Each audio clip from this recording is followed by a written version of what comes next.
I got really lucky and was able to get my hands on a Nintendo Switch 2, which I was kind of surprised considering that these are apparently pretty hard to get. To a point, I think. Because some people are able to get them without a problem, while others are still buying scalped ones off eBay, which is insane that you can buy these for $600 to $800 off eBay, considering that there's only a few games that came out with it. I mean, whatever. But hey, I was able to get one from my local Walmart because I live in the middle of nowhere. So what makes the Switch 2 so good? I want to ask the same question. So I bought one.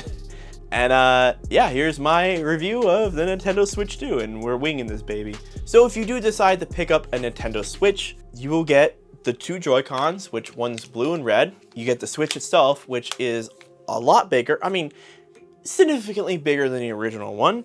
And the build quality feels nice. It's more of a, I guess, a better feeling plastic. It doesn't feel so much like a kid's toy. It feels more along the lines of the Steam Deck. You also get these clip-ons for the Joy-Cons, and also has a wristband on it, so you can use it as a mouse or also use the motion control and not worry about flinging it across the room. They also improved the buttons on the Joy-Cons, so they're a lot deeper and they just feel way better in your hands. And you also have a mouse sensor on each Joy-Con, which is pretty nice. An interesting gimmick, I would say. Also in the box, you get the charger adapter, I guess. It's 100 watts to 240 watts, which I believe when you have it plugged into the dock, it will pull more power. I mean, that's kind of how it works. And then the dock itself. The dock is a very similar design to what we got in the original Switch. Same ports as the OLED, as the same layout, HDMI, the AC adapter, and our LAN cable. And then the back panel that slides back on. And then over on the left side of the dock, there are 2 HDMI, why I keep saying HDMI? USB cables on the left side of the dock, which just like we had in the OLED. Now, this thing is flimsy, dude. I don't feel safe with having it in the dock.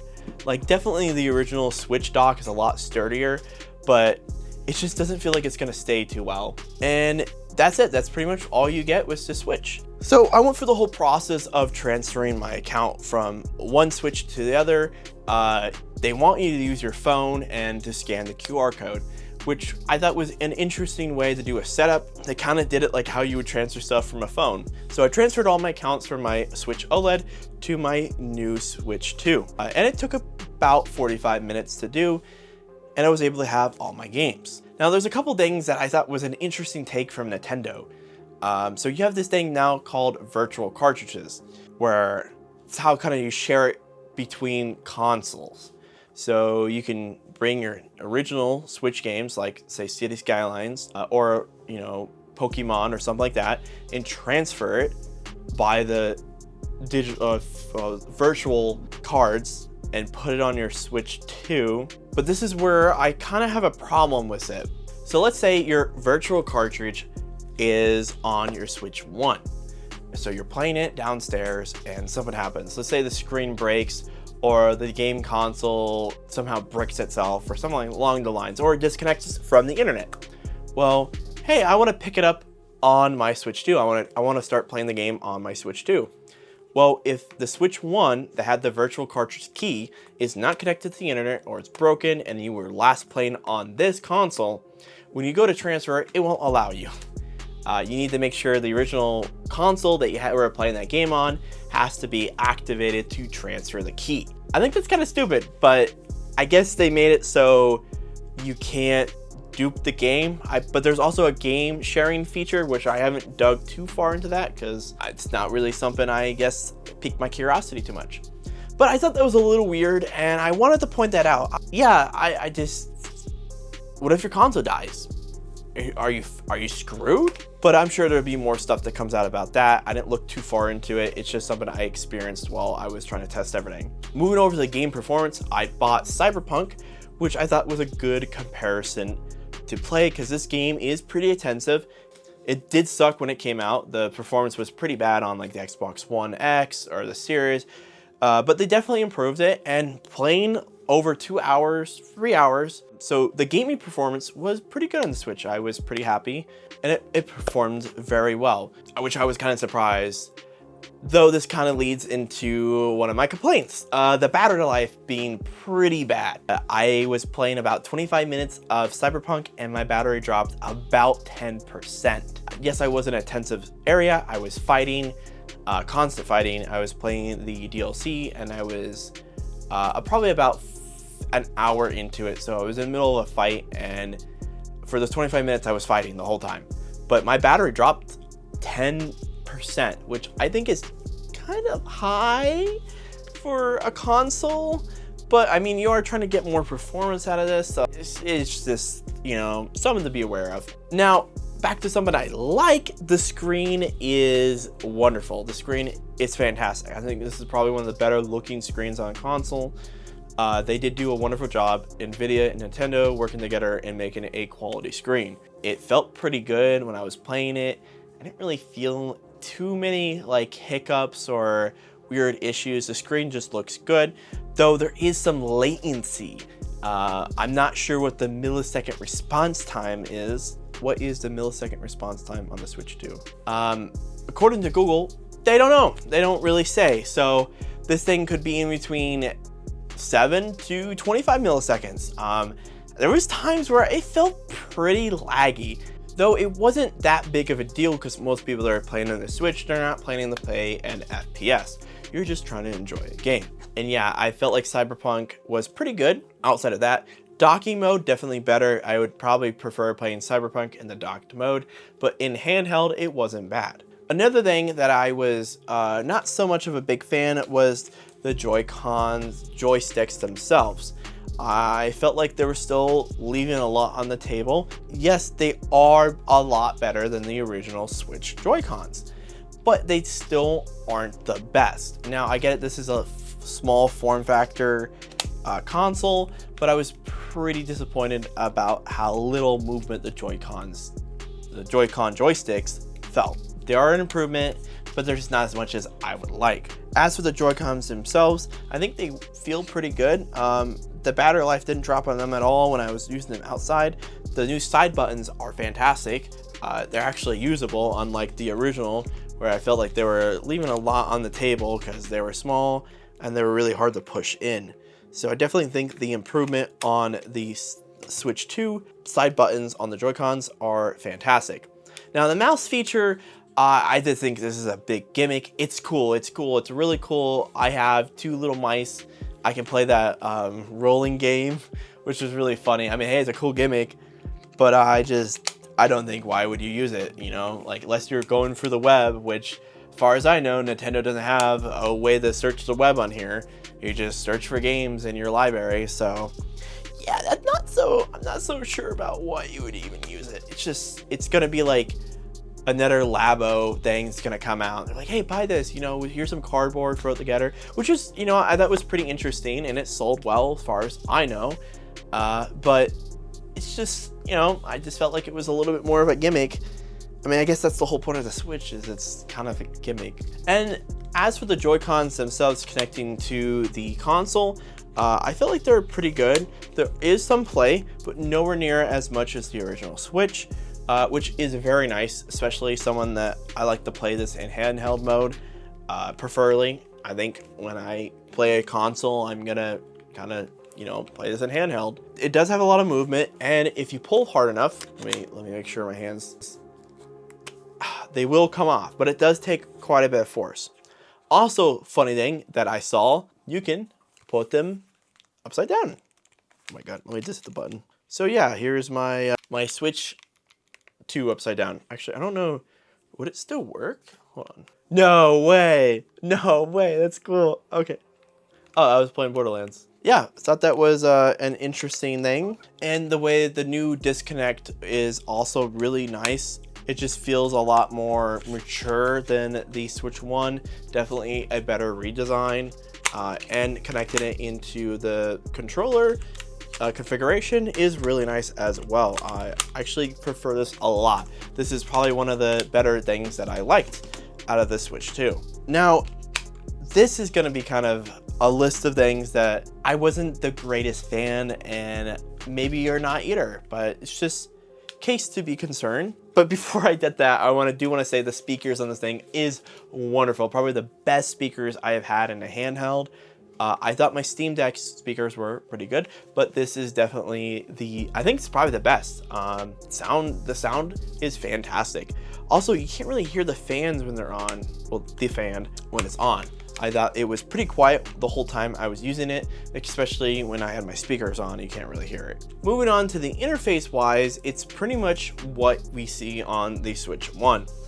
Similar layout, similar design, not really much improvement when it comes to the overall layout. We do have the chat feature, which is behind Nintendo's subscription. I also thought it was a little interesting that I tried to play Minecraft, and I don't pay for Nintendo Online or whatever they call it, just because I don't really use my Switch that much. I just play like here and there.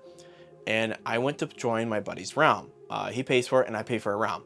But you can't join those realms because you don't have online. But it's an Xbox subscription. So I just thought that was like a little interesting, even though I can play Fortnite, but Fortnite is a free-to-play game where Minecraft is paid for. Then there's also the virtual cartridges, which I mentioned earlier. There are the transferred cartridges between both consoles. There's also a sharing mode, which I think is cool. I have to check this out a little bit more and see if it's something that will pique my curiosity. I think the console sharing thing is cool, but I don't know, it's the whole problem with the internet. I don't know, it's not really mean. I also saw something from the Direct a while back about how you can buy empty cartridges and download games from your eShop into the cartridge so you could transfer it between your Switches. I thought that was an interesting gimmick, but I haven't really seen it yet, and my Walmart didn't carry any of them, if that's even a thing. On to the games themselves. Now, this is another lackluster part of the Nintendo Switch, I think, is the fact that the games, there really isn't any games out there. You got Cyberpunk, the new Mario Kart, and I think the Hitman game, and that's like basically the new games. So you have 3 new games, well, not really new games. The Hitman's a new game, I guess, but then the Mario Kart's the only thing you get. And then there's the new Donkey Kong game, which comes out later this year, and the Souls-like game that comes out next year. So the release-wise is pretty lackluster. So what are you gonna play? You're pretty much gonna play all your Switch 1 games on the Switch 2. Yeah, it runs better. You can play Legends of Arceus at 60 FPS. But like, listen, I'm trying to buy a console. I'm trying to get games, man. Like, what is going on here? What was the whole thing? It just feels like Nintendo's trying to compete against Xbox and PlayStation when they really shouldn't. Now, I get it that they keep all the exclusives to themselves, but it's just something really annoying. And man, it makes me want to return this. I'm not gonna lie. There's also, while we're talking about game cartridges, I believe there's 3 different style of cartridges. So you have your Switch 1 games, which will work on your Switch 2. There's also the Switch 2 upgrades, where it doesn't have the game on it, but it has like the upgrade pack and the verification. And then there's the actual like full-fledged Switch 2 games, which Cyberpunk is one of them.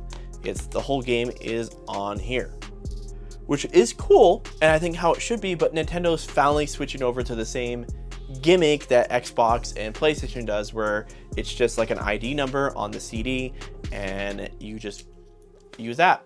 Put it in, and it'll download the game from the website. I was hoping Nintendo didn't go this route, because they were like one of the only few consoles out there that like you actually bought the game physically, and now they're moving away from it. So it's kind of disappointing, to be honest. I was hoping Nintendo wouldn't do that. Also, what the heck is up with $90 games? I know this is a hot take. I don't think the console is overpriced. It's $449. Tariffs and all the other costs have went up. I do think it is a bit expensive for what you're getting, but it's not bad. I'm not going to argue about the price itself. What I am going to argue is the game prices. So let's say you pick up, you're saving up and you have the money, you pick up a Switch, but you want to play one game. You don't buy the bundle and you just get the normal Switch. You got to pay $90, $80 for a Mario Kart. the new Mario Kart, which is kind of crazy to me because like that's like a legacy edition or the collector's edition of most games, or the deluxe is like $100. So where have we went? And like I feel like it shouldn't be that expensive, but I feel like this is also a topic that's been talked about way too much. So I'm gonna kind of leave it there. But as for the Switch itself, I think this is a good upgrade on the way that goes. The console itself, I'm not disappointed by the console. I think the console has a lot of heart to it. It definitely is a good improvement over the original Switch, but I feel like it's like a Switch Plus, but not a Switch 2. You know what I mean? Like it's good. It's good, but there's a lot of improvements, especially with the games, and there's just no games, man. There's no games at all. There's no new games, nothing cool, nothing makes me go out and buy it and be like, I want to buy my Switch 2 for these games. But like you go out and buy a Switch 2 and you get Mario Kart World and you get the new Donkey Kong game, and oh my god, you can play the Zelda games in 60 FPS. I'm like, and people are buying it, you know, like it's, after everything I've already said, my opinion of the Nintendo Switch 2 is I think it's a pretty decent console. There's some really good improvements while there's still some negatives. Good improvements, the Joy-Cons are better, even though that I'm not a big fan of the joysticks themselves. They are a good improvement. They feel better. The magnetic hookup is better. They feel better in your hands. The screen is fantastic. The performance is pretty damn good. Even I only had like pretty much Cyberpunk to try out in Fortnite. I thought the performance was pretty damn good for a handheld. Battery life sucks though. Absolute ass. The whole Nintendo's pricing with video games is terrible. I wish they would just keep it at $60, $60, $70 at most. And I think the fact that you also don't own some of your games is kind of disappointing. Nintendo has that whole thing about how some cartridges like this are the actual game, while some don't. They just have a digital code. I also think that the game lineup on the Switch 2 is kind of lackluster. We only have pretty much one game that's new, which is Mario Kart World. And in fact, I didn't buy it because it's $80. Why would I spend the money when I can buy Cyberpunk, which is also $80, which is also a re-release of a game that's been out for 5 fucking years. What the fuck? Yeah, it's cool that it runs on the Switch, but I don't even know why I bought this game. It's $80, man. You can get it on sale for $25, $30 on Steam, man. It's just, there's just so much to like hate on Nintendo for, but there's just a lot of good improvements. And I will say that I think the Switch is a good console, but I think if you're interested in buying one, hold out for at least a year or two while they're fixing some improvements. Also, in fact, we know that there's going to be an OLED coming out, so why would you buy it now and just hold off a year when the OLED gets released? That's just another argument I have. Yeah, and the lackluster of games, man. I can't say it enough. The fact that there's only one new game that came out in this console is pretty sad. I know the Switch had like 3-4 new games come out on it when it released, but they land back-and-back titles. You had the new Mario game, you had Zelda Breath of the Wild, and I forget what else you had at the time. Actually, I'm gonna look it up. So I guess the Switch one even had a pretty lackluster lineup. I just feel like it came out kind of a bad time, but if you do decide to pick up a Nintendo Switch, I would recommend you holding out at least a year while some better games come out. Especially wait for the OLED to come out if they're gonna make one in probably a year or two. So if you're not really needing this console, you don't want it, you're like, you should get it because you have Zelda games and you know you want to play the new Pokemon, then yeah, I would probably pick one up later when they come out. But as of right now, I don't see a point. I mean, like, you pretty much just hold on to your Switch one and call it a day. But hey, I'm gonna leave the video here. I hope you guys have a good one. I hope this review helps somebody. And yeah, it's pretty mediocre. Peace out.